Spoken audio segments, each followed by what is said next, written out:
আমাদেরই একজন বারের মেম্বার রতন দেবনাথ, উনি যে কেসটা করতে গেছেন এক্সিকিউটিভ কেসে কোর্টে দাঁড়িয়ে, কিন্তু এক্সিকিউটিভ হিসেবে যে ম্যাজিস্ট্রেট আমাদের যে এসডিএম মহোদয়, উনি যে বিহেভটা করছেন ওনার সঙ্গে, এটাকে আমরা ধিক্কার জানাই। উনি জানেন না একটা অ্যাডভোকেটের সঙ্গে কী ধরনের বিহেভ করতে হবে এটা কোর্টে, এই জিনিসটা উনি জানেন না। তাহলে ওনাকে সেই জিনিসটা জানানো উচিত। তা আমরা এই তরফ থেকে আজকে যে মিটিংটা আমাদের বারের, যেখানে শুধু আমাদের না সমস্ত, আজকে আমরা যদি চিন্তা করি অ্যাজ এ বার মেম্বার, শুধু আমরা সাবরুমের চিন্তা করলে হবে না, এটা সমস্ত বার মেম্বারদেরকেই অপমান করা উনি যে ধরনের বিহেভ করছেন। আর একটা জিনিস যেটা জানতে পারছি, এটা সত্য হতে পারে জানি না, যদি এই কেসের নাকি যে কেসটা উনি করতে গেছেন রতনবাবু, এই কেসটার নাকি কমপ্লেনেন্ট ছিলেন আমাদের এসডিএম মহোদয়। উনি যদি কমপ্লেনেন্ট হয় অ্যাজ পার ল, উনি কিন্তু কেসটা করতেই পারেন না, এটা আইন বিরোধী। জানি না এটা সত্যটা কতটুকু।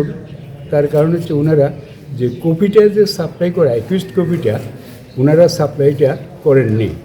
যদি করতেন তাহলে এটা আমরা বুঝতে পারতাম যে এটা কমপ্লেনেন্ট কে, সেটা আমরা জানতে পারতাম। যেহেতু কমপ্লেনেন্টের সম্বন্ধে আমরা কিছু জানতে পারিনি, তবু শুনতে পেরেছি, পরস্পর জানতে পারলাম যে এটা এসডিএম নিজেই দেখি এটা কমপ্লেনেন্ট। তো এটা যদি হয়ে থাকে, এটা আমরা টোটালি যে উনি করতে পারেন না, এই জন্য উনি আইন না যে নেই, উনি কতগুলি মিসবিহেভ করছেন। একটা অ্যাডভোকেটকে আজকে অপমান করেননি, শুধু সমস্ত অ্যাডভোকেটদেরকে উনি অপমান করছেন। এটাই আমি মনে করি। সেই হিসাবে আমাদের যে সিদ্ধান্ত, উনাকে এটার জন্য সরকারিভাবে কী সিদ্ধান্ত নেবেন সেটা আমরা জানি না। উনি তো কেস করছেন, কেসে এনকোয়ারি হবে, সেটার জন্য দেখা যাবে কী আসে পরবর্তী সময়। এবং আরেকটা জিনিস আছে, যে জিনিসটা নাকি ওখানে নাকি ছিল, ওই যে সিসিটিভি ক্যামেরাটা ছিল, এই যে ঘটনাগুলি যে ঘটছে সেখানে সিসিটিভি ক্যামেরাতে সেগুলি থাকার কথা। এখন আমরা চাই ওই সিসিটিভি ক্যামেরার এগুলি যেন সংরক্ষিত থাকে, এটার জন্য যেন কোনো কিছু আউট করতে না পারেন উনি। এটা আমরা সুরক্ষা করার জন্য আমরা প্রার্থনা করি। আমরা সাবরুম বার অ্যাসোসিয়েশনের সম্পাদক, সভাপতি এবং অন্যান্য অ্যাডভোকেটস সবাই আমরা এখানে মিলিত হয়েছি। ঘটনা হচ্ছে গত 7/1/2026 সাবরুম এসডিএম অফিস থেকে নোটিশ করা হয় পার্থ কর্মকার নামে এক ব্যক্তির নামে 126 BNSS এই ধারাতে।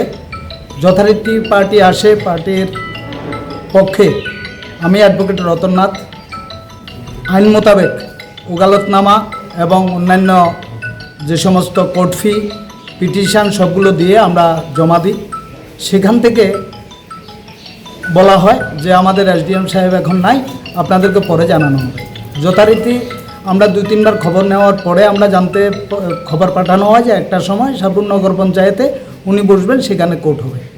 যথারীতি আমরা, আমার কেস ছিল, আমার জুনিয়ররা ছিল, আমার ক্লায়েন্ট ছিল, সেই সঙ্গে কেস লার্নেড অ্যাডভোকেট আপন দত্তরও কেস ছিল, ওনার সঙ্গে ওনার জুনিয়ররা ছিল, ওনার ক্লায়েন্টরা ছিল। আমরা নগর পঞ্চায়েতে যাই যথারীতি। গিয়ে যখন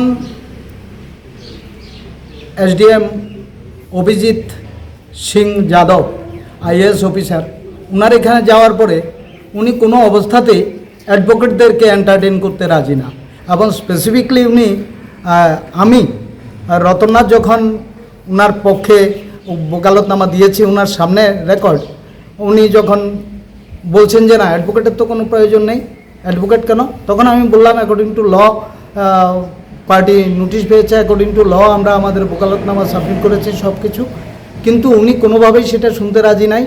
উনি অত্যন্ত বিশ্রীভাবে বাজে ব্যবহার করেছেন, স্ল্যাং ল্যাঙ্গুয়েজ ইউজ করেছেন। বারবার ওনার চেয়ার থেকে উনি উঠে এসে পার্সোনালি যেমন উনি আমার সাথে মারামারি করবেন, এই ধরনের পরিস্থিতি। আমি ওনাকে বারবার বলার চেষ্টা করেছি যে অ্যাকর্ডিং টু ল আপনি নোটিশ করেছেন, অ্যাকর্ডিং টু ল আমি আমার সাবমিট করেছি, আমার পার্টির যে কেস সেটা আপনি শুনুন। কিন্তু না, উনি কোনো অবস্থাতেই অ্যাডভোকেট এন্টারটেন করবেন না। ওনার বক্তব্য হচ্ছে কোনোভাবেই অ্যাডভোকেট এন্টারটেন করবেন না। উনি বারবার বলছেন পুলিশ আসুন।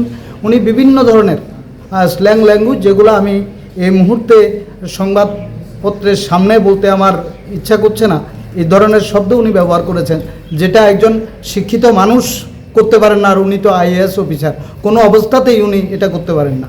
উনি ওই সময়ে এক্সিকিউটিভ ম্যাজিস্ট্রেট হিসেবে কাজ করছেন। যদি এটা সত্য হয়ে থাকে তাহলে কোনো অবস্থাতে এটাও ওনার বিরুদ্ধে আমার অভিযোগ যে একজন এক্সিকিউটিভ ম্যাজিস্ট্রেট এইভাবে ওনার চেয়ারে বসে এই ধরনের বক্তব্য উনি বলতে পারেন না। এবং ওনার বক্তব্য হচ্ছে কোনো অ্যাডভোকেটের প্রয়োজন নেই। সেখানে ক্লায়েন্ট, নগর পঞ্চায়েতের অন্যান্য স্টাফ, আরও সাধারণ পাবলিক সেখানে উপস্থিত ছিল। আমি আমার সমস্ত ঘটনা বার অ্যাসোসিয়েশনকে জানিয়েছি। বার অ্যাসোসিয়েশন যথারীতি এখন মিটিং করেছেন। আমাদের সেক্রেটারি আপন দত্ত এখন ব্রিফিং করবেন আমাদের। শিক্ষা জানাই এই ধরনের একটা গোল্ডেন যে প্রফেশন, এই প্রফেশনকে উনি এইভাবে মানে কুলসিত করার জন্য। তারপর হলো ওনার বক্তব্য শুনি এবং সত্যতা যাচাই করে দেখলাম যে এটা আমাদের নিন্দা জানানো উচিত। আমরা আপনাদের মাধ্যমে সেটার নিন্দা জানাচ্ছি। দ্বিতীয় হলো, আমরা যদি যেহেতু ডিএমের কাছে জানানো হয়েছে, ডিএম যদি 3 দিনের মধ্যে যদি কোনো অ্যাকশান না নেওয়া হয়, তাহলে আমরা এই মানে সম্মিলিতভাবে আমরা যে বার অ্যাসোসিয়েশন আছে, আমরা এসডিএমএ অফিসের সমস্ত কাজকর্ম থেকে অর্থাৎ আগামী সোমবার থেকে বিরত থাকব।